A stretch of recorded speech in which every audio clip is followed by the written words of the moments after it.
as a lifelong toy collector and a 25-year-old veteran of the toy industry, I've been making a lot of videos on the Spector Creative channel about collecting toys and what it's like.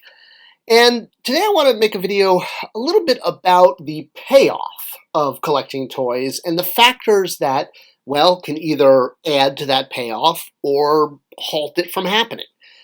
And a lot of that is because collecting action figures is a very, very slow process.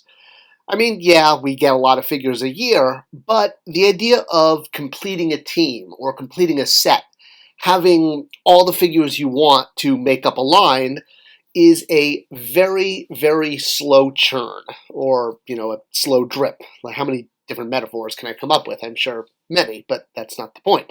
The point is, there's a lot of things that are very slow.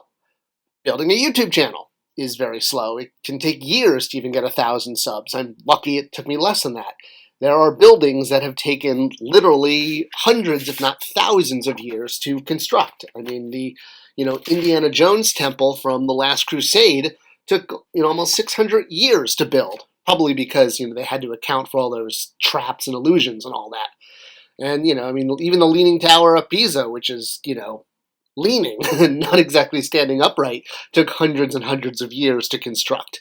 So, all right, why am I talking about this and why am I showing all these pictures of old buildings? This is not a channel about architecture and archaeology, except for when it is.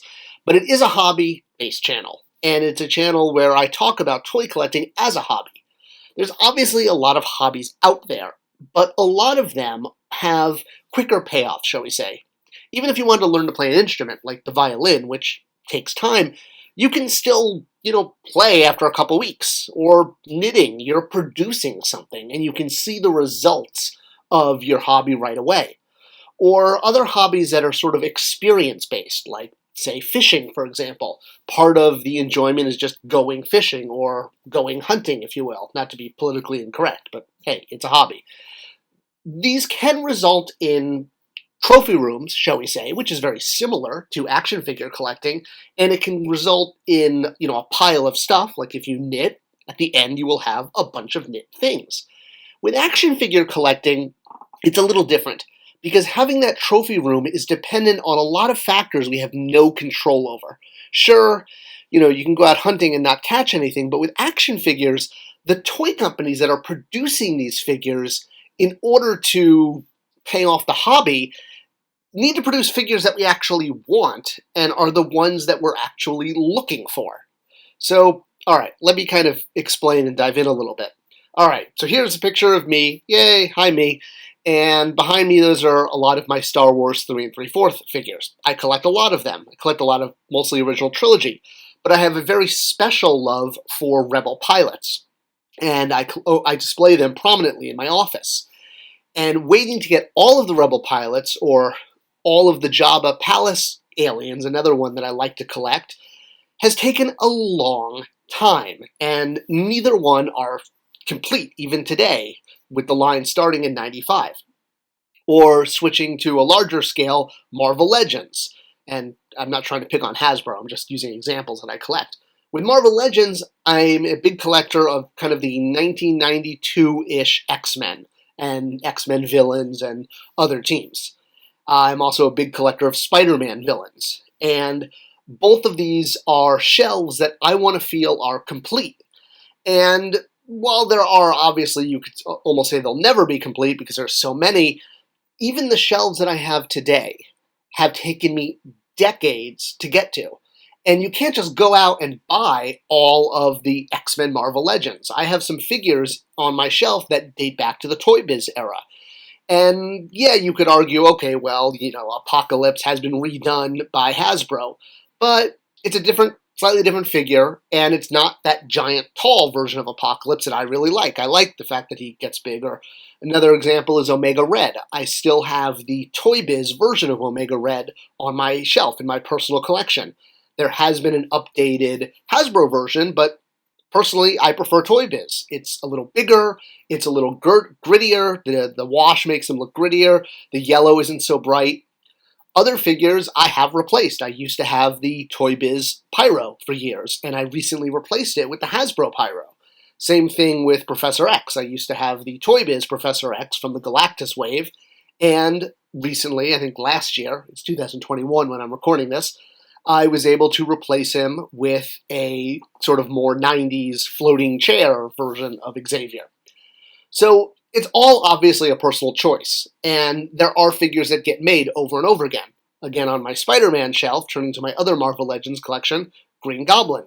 There has been a Hasbro version. I happen to prefer the Toy Biz version. I think the colors and the face look cooler. So why am I showing all these pictures? It's all about putting a puzzle together. Our action figure collections are like a puzzle, and you want to have all the pieces. If you're missing a key piece, then you feel like your hobby is not only that it's not paying off, but it's a constant reminder that something is wrong. And we very much feel like the toy companies owe us a complete collection. And that's not really that off of, not just how we feel, but the contract.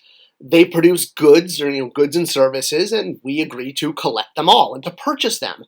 And in return for this, there's sort of a social contract or a nonverbal contract between us and the toy manufacturers that if we agree to buy your toys, you will complete our collection.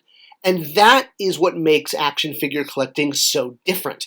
Almost every other hobby is just dependent on the person to collect, to experience whatever it is that they do in their spare time. It's driven by the person. When you collect action figures, and if you're trying to chase a specific era or team, again like what I was noting about my obsession with the X-Men from '92, well, I still can't complete this collection. So both X-Force and X-Factor, which were two of the secondary teams from the '92 X-Men era, well, there's one member of each team that I still don't have after decades. Feral from X-Factor, or Force, has never had a toy. So I can't even put like an old Toy Biz one. This is a custom someone did that I thought was pretty awesome. But yeah, no 6-inch, in fact, no anything. Feral has never had a figure, period. There might be a little metal one, or maybe a Hero Clicks, but no 6-inch. The same with over on X-Factor. Wolfsbane. There was a Wolfsbane figure, this one from Hasbro, but she is in her New Mutants outfit. And yes, those little details matter, because if I want to have 92 X-Factor, I need Wolfsbane in her 92 outfit. And I know a lot of you watching can absolutely, be in harmony with that type of desire and that thought. So obviously that, my other collection of Spider-Man villains are hundreds of villains that could be still cranked out, and I have particular ones that I really want.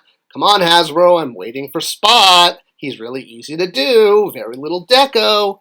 Well, I guess it depends how many spots you put on him, but, relatively easy. Plus, I know you have him sculpted already. All right, that's not besides the point.